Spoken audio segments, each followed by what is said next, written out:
Hello everyone, আমি আনন্দী। আমার নতুন একটা ভিডিওতে তোমাদের অনেক স্বাগত। চলো আজকে তোমাদের ইয়ারকার্ডে আমরা যে হোটেলটায় ছিলাম সেই হোটেলটা একটু ঘুরে দেখাই। আগে বলি ইয়ারকার্ডটা কোথায়। ইয়ারকার্ডটা হলো সালেম ডিস্ট্রিক্টে পড়ে, যেটা তামিলনাড়ুতে। আর এই জায়গাটা সি লেভেল থেকে প্রায় 5000 ফিট। ছোট্ট একটা পাহাড়ি শহর। হ্যাঁ, উত্তরের পাহাড়ি শহরগুলোর সাথে তুলনা করতে গেলে এটা খুবই ছোট, কিন্তু একদিনের ছুটি কাটানোর জন্য খুব সুন্দর একটা জায়গা।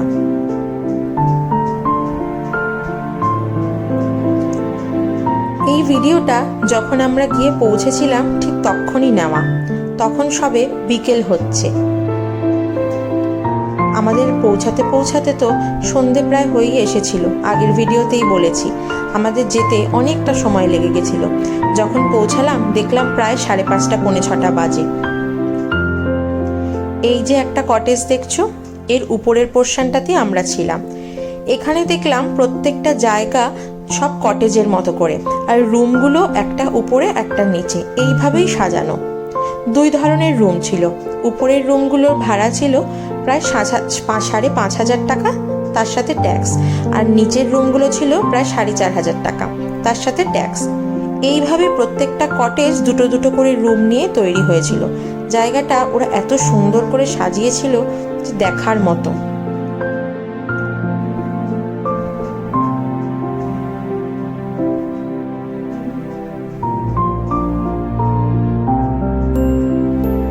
আকাশের অবস্থা দেখে আমাদের তখন মনে হয়েছিল বোধহয় এই বৃষ্টি নামলো বলে, তবে না, সেদিন বৃষ্টি হয়নি। চলো আমাদের রুমটা একটু ঘুরে তোমাদের দেখাই। এই ছিল আমাদের রুম। এটা যদিও 2 বেডের রুম।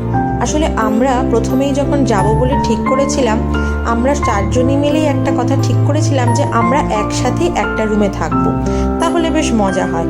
কিন্তু যখন হোটেল বুকিংয়ের টাইম আসলো তখন দেখলাম কোনো হোটেলেই 4 বেডের রুম সেভাবে নেই। তখন আমরা ভাবলাম ঠিক আছে, চলো 2টো রুমই তাহলে নিতে হবে। তো এখানে একটা রুম প্রথমে আমরা নিয়েছিলাম, আর একটা রুমের জন্যই ভেবেছিলাম নিচের তলাটা একসাথে একটা কটেজেই আমাদের তাহলে 4 জনের হয়ে যাবে। এই দেখো, বাথরুমটাও বেশ স্পেসিয়াস, অনেকটা বড় আর বেশ পরিষ্কার পরিচ্ছন্ন। আর এখানে ছিল বিশাল একটা মিরর। যাই হোক, যেটা বলছিলাম, এই রুমটা নেওয়ার পরে একটা ভালোই ব্যাপার হয়েছিল। তখন আমরা ভেবেছিলাম তাহলে আলাদা করে 2টো রুমই নিতে হবে, কিন্তু যে আমাদের দেখাচ্ছিল হঠাৎ করে দেখি সে বাঙালি। তাকে আমাদের অসুবিধার কথাটা বলাতে সে এটা অ্যারেঞ্জ করে দিল। এমনিতে একটা বেড প্রত্যেকটা রুমের সাথেই নেওয়া যায়, কিন্তু তার থাকার জন্য সে আমাদের 2টো বেডেরই অ্যারেঞ্জ করে দিয়েছিল। আর যেহেতু অনেকটা জায়গা ছিল আমাদের কোনো অসুবিধা হয়নি, শুধু বেডের ভাড়াগুলো আলাদা করে নিতে হয়েছিল। সব মিলিয়ে একটা রাতের জন্য আমাদের 7,200 টাকা পড়েছিল। বেড ভাড়া আলাদা করে 750 টাকা করে নিয়েছিল। এই দেখো, সন্ধে হয়ে গেছে। আমরা 4 জনেই হাত মুখ ধুয়ে গরম জলে ভালো করে ফ্রেশ হয়ে নিয়ে বিকেলবেলা নিচে নেমে এসেছিলাম। দেখলাম চারিদিকে একেবারে আলোয় ঝলমল করছে, আর তখন কিন্তু প্রচণ্ড ঠান্ডা হাওয়া দিচ্ছিল। সেই জন্য ছেলেকেও সোয়েটার পরিয়ে দিয়েছি।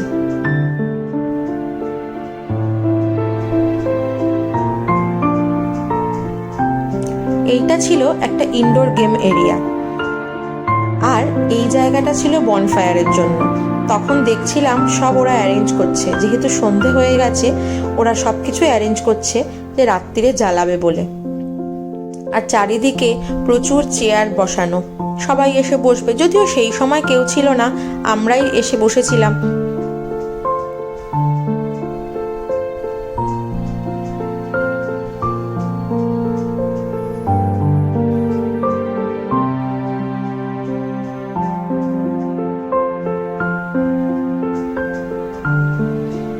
চলো এবার তোমাদের একটু ভিতরটা ঘুরিয়ে দেখাই। এইটা ছিল ইনডোর গেম এরিয়া। ভিতরে গিয়ে দেখলাম প্রচুর রকম গেমিংয়ের সিস্টেম আছে।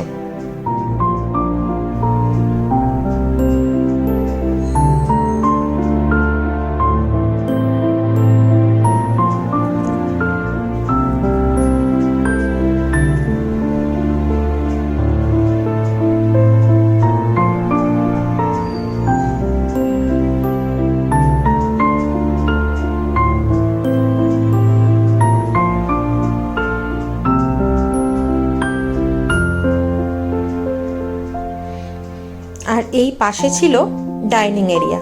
ডাইনিং এরিয়াটা তোমাদের একটু পরে ঘুরে দেখাচ্ছি।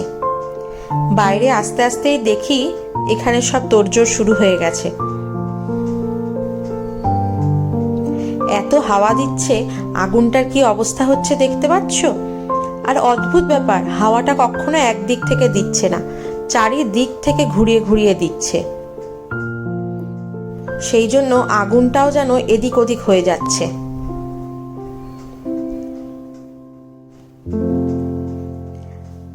সবকিছু অ্যারেঞ্জ করে ওরাও বেশ ভালো লাইটিংয়ের ব্যবস্থাও করেছিল। আসলে এগুলো রোজই সন্ধ্যাবেলা নিশ্চয়ই হয়, আর বেশ গান বাজনাও হচ্ছিল, তবে সেটা আর দিলাম না। কপিরাইটের ভয় এগুলো আর দেওয়া যায় না।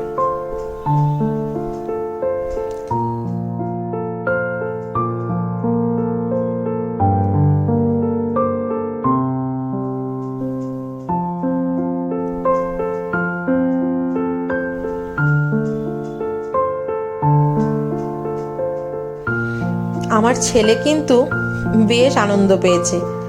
এই রকম লাইট পড়ছে, গান হচ্ছে, ও তো এখন শুধু নাচার জন্য অস্থির, কিন্তু ঠিক সঙ্গীর অভাবে সে ভালো করে নাচ করে উঠতে পারেনি।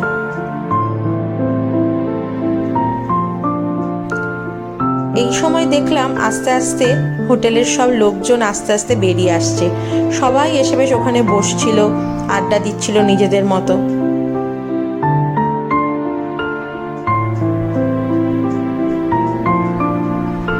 অত ঠান্ডায় বসে বসে আমরাও একটু ফ্রেঞ্চ ফ্রাইজের অর্ডার দিয়ে দিয়েছিলাম। মূলত এটা ছেলের জন্যই ছিল, কিন্তু শুধু কি ছেলে খাবে এত? আমরা তো আছি সব কিছু ভাগ বসানোর জন্য।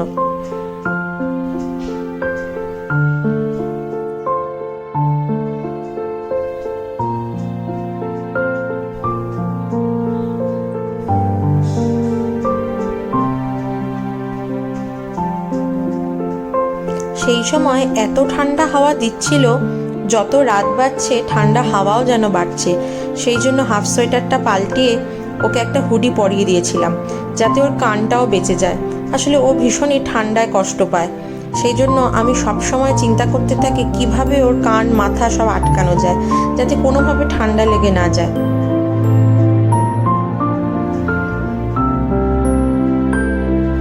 এই দেখো, আমার ছেলে কিন্তু নাচার জন্য অস্থির, কিন্তু ঠিক সঙ্গীর অভাবে ঠিক জমাতে পারছে না যেন মনে হচ্ছে।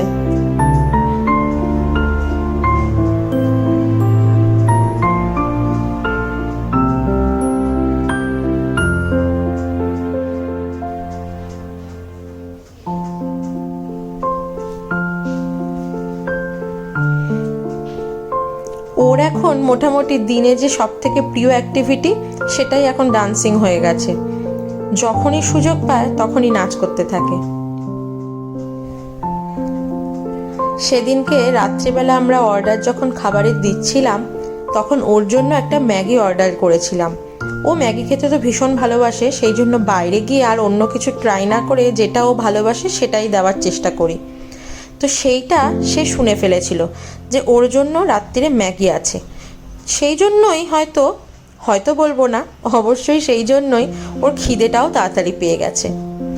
দেখো, ডাইনিং হলে তখনও কেউ নেই, কিন্তু আমার ছেলে অস্থির হয়ে যাচ্ছে যে আমার খিদে পেয়েছে, আমাকে ম্যাগি দাও। তাই আমি আর মা ওকে নিয়েই চলে এলাম ম্যাগিটা ওকে খাইয়ে দেওয়ার জন্য। ম্যাগিটা দিয়েছিল প্রচুর, ও এর অর্ধেকও খেতে পারেনি। চলো, ও ম্যাগি খেতে থাক, আর আজকের ভিডিওটা আমি এখানেই শেষ করি। তোমরা যারা ফেসবুক থেকে আমার এই ভিডিওটা দেখছো, তারা প্লিজ আমার পেজটাকে লাইক আর ফলো করে দিও। আর যারা ইউটিউব থেকে দেখছো, তারা কিন্তু সাবস্ক্রাইব করতে একদম ভুলো না। ভিডিওটা ভালো লাগলে একটা লাইক করো, আর কমেন্টে জানিও কেমন লাগলো ভিডিওটা। চলো, আজকের মতো টাটা।